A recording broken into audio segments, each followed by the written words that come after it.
Hola, ¿cómo estás? Leslie Samuel here from coming to you all the way from Colombia. I'm in the city of Bucaramanga right now, so I need to practicar mi español, practice my Spanish. Hopefully that was kind of decent.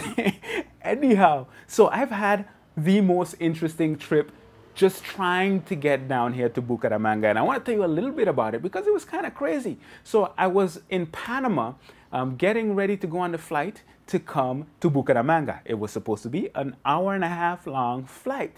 So I get on the plane and I'm kind of tired because I didn't sleep much the night before, and got on the plane listening to a podcast. I dozed off, took a quick nap, woke up again, listened a little more, and then kind of dozed off again. And the last time I dozed off and woke up, it was when we arrived at the destination.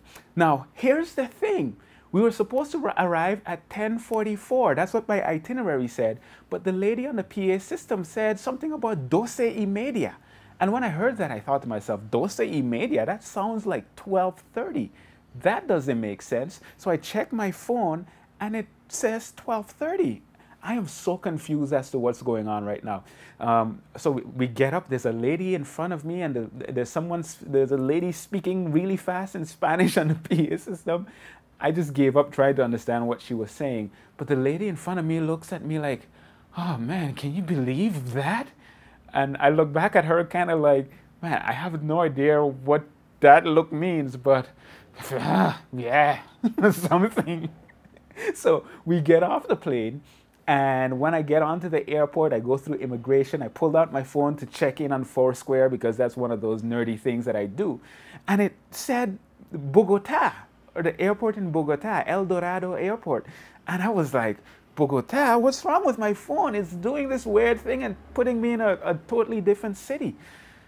But I'm like, okay. And then I kind of look around and the airport kind of looks like what I remember from the airport in Bogota. So there's a guy that's kind of passing, and I know he was on the plane with me. So I say, hey, habla inglés? And he said, yes. And I said, are we in Bucaramanga? He said, no, we're in Bogota. Did you not see what just happened? And the storm and this?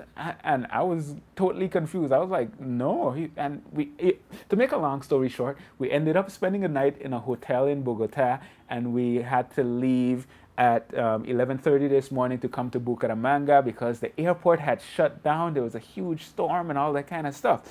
So I'm waiting on the airport, and I'm speaking to this lady, and she says, man, can you believe all of that last night with the storm and the lightning and the plane shaking? And I thought we were going to lose our lives.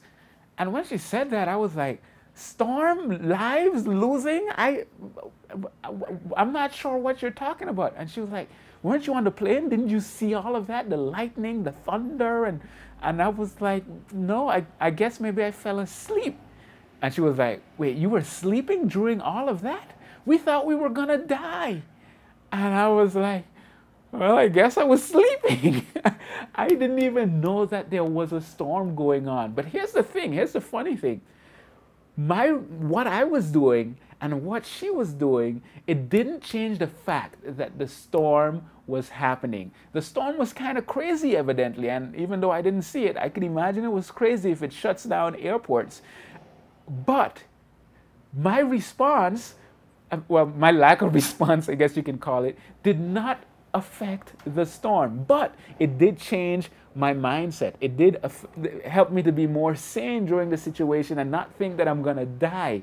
My response, once again, did not change the storm, but it changed my mindset. It changed the way I felt during the situation. It changed the way I responded to the situation. And as you can see from her example, her response also changed every aspect about the storm to her, according to her experience. And I started thinking about how this applies to our lives because, you know, we go through so many different types of storms. They can be literal storms, they can be figurative storms, they could be illnesses, it could be stress on the job, stress in your relationships, whatever the case might be. And the way we respond may not change the fact that the storm is happening, but it changes so many different things. You can't control everything that happens to you, but you can control the way you respond to whatever it is that's going on. So whatever storm you're going through, I want to encourage you to really think about the way you're responding to that storm. Are you responding in a way that's making your experience of that storm worse? Are you responding in a way that's making it better? I would encourage you, and I'm not giving you all the answers here, I know, but I would encourage you to really look at the way you respond and make sure the way you're responding is in a way that's going to help the situation, not make it worse. So that's pretty much all I got to share for this video.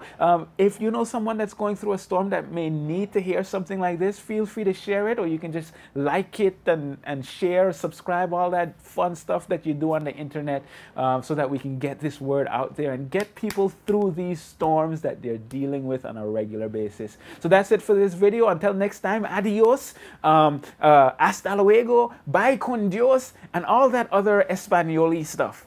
Take care. God bless.